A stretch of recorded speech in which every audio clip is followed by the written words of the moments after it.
Hey guys, Shane here at CrossFit helping you go further, faster in fitness. And welcome back to another Shane Talks podcast. I've been delaying this podcast. I've been delaying this moment only because over the last few days I have gone through some things that I thought I wanted to share with you. And the delay was a lead up. I should have noticed it. The reason that the issue was I kept delaying simple tasks in my life to the next day and the next day. I kept pushing back workouts. I'll do that workout later. And then later would come and I would do that workout tomorrow. All these were signs for what I was about to experience only 2 or 3 days ago, which led me to this podcast to help myself understand what has gone on and maybe to inform others of what is going on in their day or what has gone on in the past for them. Now, if you follow me on Instagram, you would have seen a story that I put up the other day about some days where I wasn't doing very well psychologically. I didn't feel good. I felt defeated. I felt beaten. I felt broken. I had a lot of suffering going on over those 2 days. And here's the thing. I can't tell you exactly why or what caused it. In fact, I don't really know what caused it, and I don't believe there is usually one sole cause for that type of feeling, that mental fatigue, that psychological fatigue, which leads to physical fatigue and exclusion from the world. So I don't think that there was anything that I can put my finger on that did it, but there's a collection of things and a collection of triggers that went off simultaneously to then put me in probably the lowest state I've been in over the last 10 weeks. Now, what that looked like, so you get some sort of context, is that looked like me waking up and doing the absolute bare minimum of life, which was just to do my classes online. So 8, 9:30, 4:30, and 5:45, I jump on Zoom and I coach classes on the internet to help people keep fit and teach them how to stay safe and to be healthy. And that was the bare minimum. I did that. That's all I did. I didn't even leave the house. We are allowed to leave the house for an unlimited amount of time for exercise, and I decided that it was way too hard. My psychological stress was through the roof, and I can't tell you why. I know that I was suffering for that day, and I thought that it would go away with a good night's sleep. However, I wasn't sleeping. I hadn't been sleeping for several days. Another thing that I should have seen as to, telling me what was about to happen. I hadn't been sleeping. I have been going to bed after midnight, and I have been failing to fall asleep. It takes me 30 to 40 to 50 to just ridiculous amounts of time to fall asleep. And if I do fall asleep, it's only for a very short amount of time and I'll wake back up. So that is a very big indicator of high amount of stress. And like I said, my story isn't anything special. There is no significant stress in my life. Obviously, the usual stress of a small business trying to survive COVID and trying to survive the pandemic and trying to survive lockdowns. But other than that, I don't really have any other stress. Everyone in my life and around me is healthy and, we're doing okay and things are fine. But that is the biggest stress. And it doesn't matter really what the stress is because each individual suffers differently. And in your world, it's your stress. So it's all in context to what you're experiencing. There's no need to try and compare stories. So I was suffering and I wanted to talk about that. That was day one. I'll go through day two. Day two was more of the same, but the only difference was that I had personal training sessions outside in the sun. So I forced myself to go do those. And then on day three, the same thing, PT. So I went and just did the bare minimum. And on the third day, I was really adamant that I would push myself mentally at least another kilometer, at least another 100 meters, so to speak, mentally. I had been doing 0 mental challenges because I was worn out. My brain didn't feel like it was working. And so therefore, I was really looking forward to or trying to go, okay, Shane, how do you solve this problem? You need to push yourself a little bit further. And I'll get to my strategy and how I got over this stuff soon in the back end of this podcast. But really what I wanted everyone to know was that the suffering was coming from, and I've had some time to think about it now, and the suffering was really coming from, if I was to give it one word, a resistance to what is. I was resisting every single day for 10 weeks what is. I was trying to find like this isn't really happening. This isn't really what's going to happen. This isn't the definition of the next 6 months of my life, although it has been close to that now. I was resisting a lot of things. And from that resistance came suffering. And I think that's very true in a lot of things in life. If we resist anything, for whatever it might be, if there's a lot of resistance in our days, then we will suffer. So what I had to do to help myself get over this, and what I had to do to help myself move forward, was I had to first accept it. I had to get above it. I had to look down at what was wrong and what was happening in my life and what was happening in my days, and just go, you know what, Shane, you need to now to stop this suffering, to stop this pity party, so to speak, that you're living through every day where you do nothing and you're trying to hide in reality, or trying to hide from reality. You need to accept what's going on around you. You need to accept the fact that things are different. You need to accept that the world is different. You need to accept that you have no control over a lot of things that are happening in the world.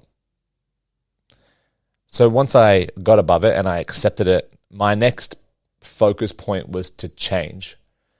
So what that looked like, and what that might look like for you if you want to try this out, is you accept it. It is what it is, and it will be what it's supposed to be, because it cannot happen any other way.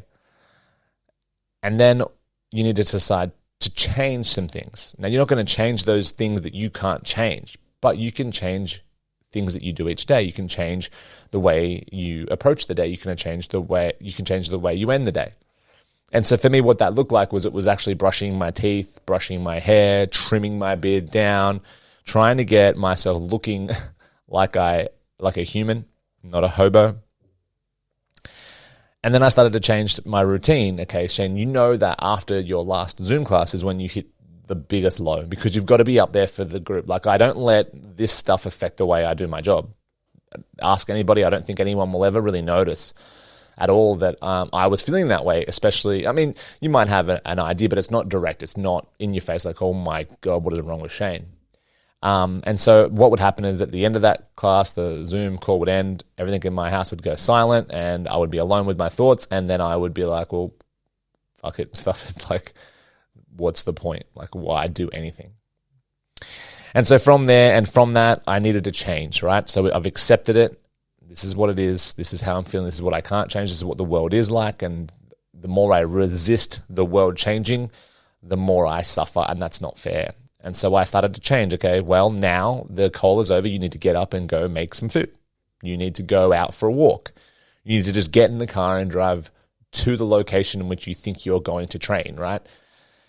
Because even if I didn't know what I was going to do, I just had to do it. Like the other day, I just got in the car, like yesterday, and it was the first sort of movement forward I had for a while. I just got in the car and I just drove to the gym where my office is. And I come into my office and I was prepared to make a video. I was prepared to train. That was my thought process, and it was still not there yet mentally. So all I did was just clean my office, packed my desk up and just did stuff. But that is changing what I was doing 2 days before that, which was sitting in the clothes I probably sat in the day before, maybe a different jumper so it doesn't look so disgusting on Zoom, but maybe even not. And then changing my clothes, getting out of the house and coming to the gym, my office. I call the gym office. It's the same thing. And then just actually doing something, which was cleaning. Yeah, it's something different. I changed the process. I changed the day. And then I have to make a decision. So once I've accepted it and once I've made some changes, I need to see if I'm just gonna leave it. Like let it lie where it shall lie and leave it alone, or if I'm going to stay in that pity party. Because once you've accepted it and once you've started to make some changes, you're going to probably see that they're going to pop back up again. All that stuff's going to come back up, and you need to leave it alone. So one of the things I had to leave alone was social media for a little bit. I wasn't as active on social media. I didn't look at it. I didn't scroll as much. I tried to spend more time with my little girl and my wife. And I try to do other things, like just simple stuff.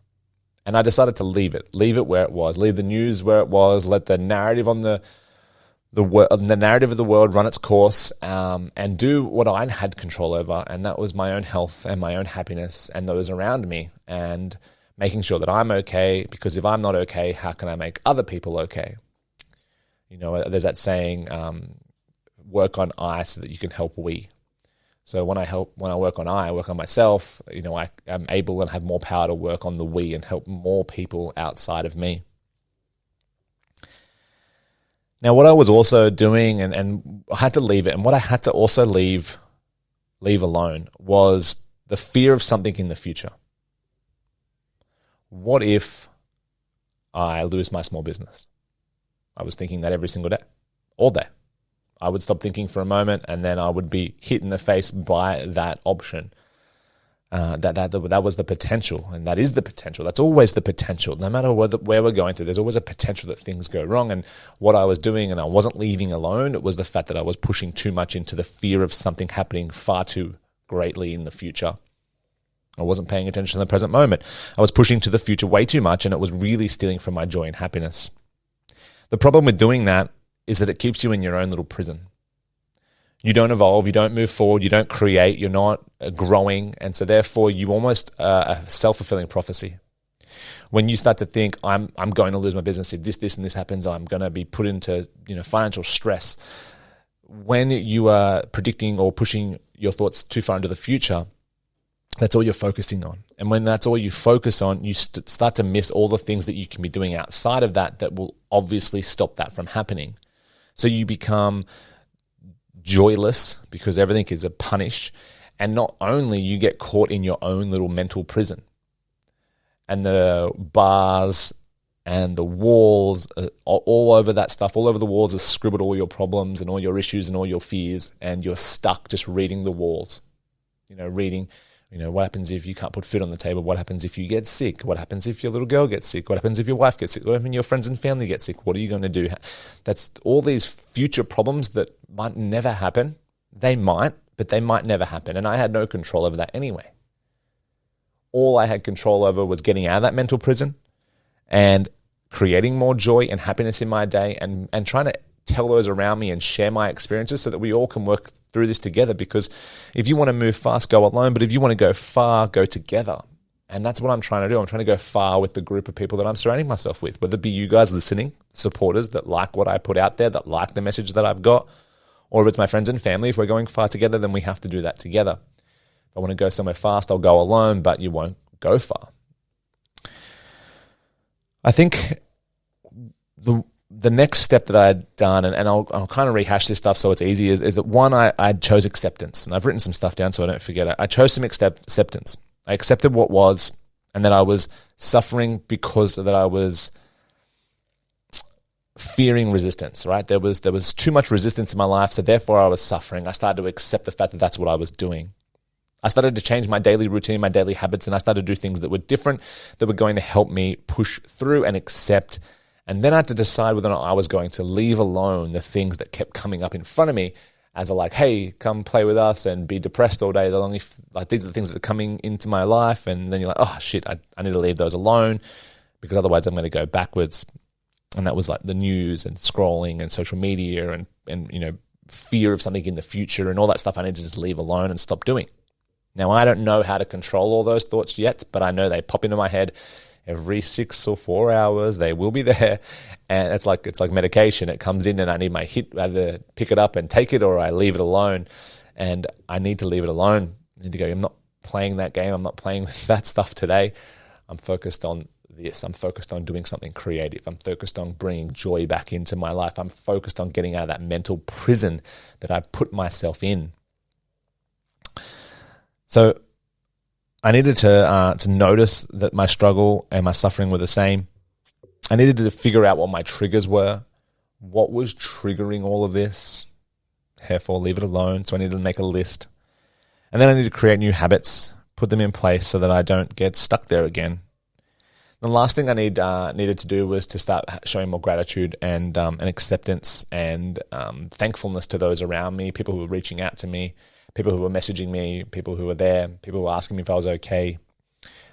Because without those people, I might not have noticed myself how I was feeling. I knew there was something wrong, but without those questions, sometimes you can overlook it because it's only you that you seem to be talking to. But when you start to talk to 4 or 5 or 6 other people about what's going on, it's very clear and very obvious. So, gratitude to those people, gratitude to what I did have. I still had a beautiful, healthy family. No one was sick. No one needed anything else except good, clean food and water and some shelter over their head. And my life was really perfect. I hadn't, all those things that I was pushing, the fear of something into the future, all that stuff hadn't eventuated. I woke up the next day and it's not there yet. So why am I worrying about it consistently if it's not there? I think if we worry about things too much in the future, then we are really making ourselves sick and not healthy. And I didn't want to do that. And especially now, I don't want to make myself any less healthy than I possibly can. So I needed to stop worrying. But that was kind of what had gone on over the last couple of days. And I thought I wanted to keep making a video. I wanted to keep putting another Shane Talks out there. And I wanted to get something out to the world because that's part of my purpose, is to do that and to push and to chat and to, explore thoughts and to explore health and to explore fitness and to explore all these areas that I enjoy living in and share that with you guys. But I kept putting it off. And again, that was a sign that the things were wrong. So this video is breaking that mold, breaking through that cast. I'm now out of that mental prison. Mostly, might be hanging on to the door handle, but I'm definitely on the outside of that. And I am more joyful today than I was yesterday. I don't feel the same way that I felt the last 3 or 4 days. And I now have accepted that the resistance into this world, or I was resisting the new world style of living. And I need to not do that because I'm just sick of suffering. That doesn't mean that I can't put things into play in my daily day practice that helps create change that I want to see in the world, but I can't worry and stress over the things that I have no control over anymore, because the suffering leads to no joy. That no joy leads to me putting myself in that prison, and that prison means I can't help anyone because I can't help myself. So if I can't help I can't help we, and therefore I can't help others. So it all sort of relates, and you can see it happening. Anyway, until next time, guys, I will see you when I see you.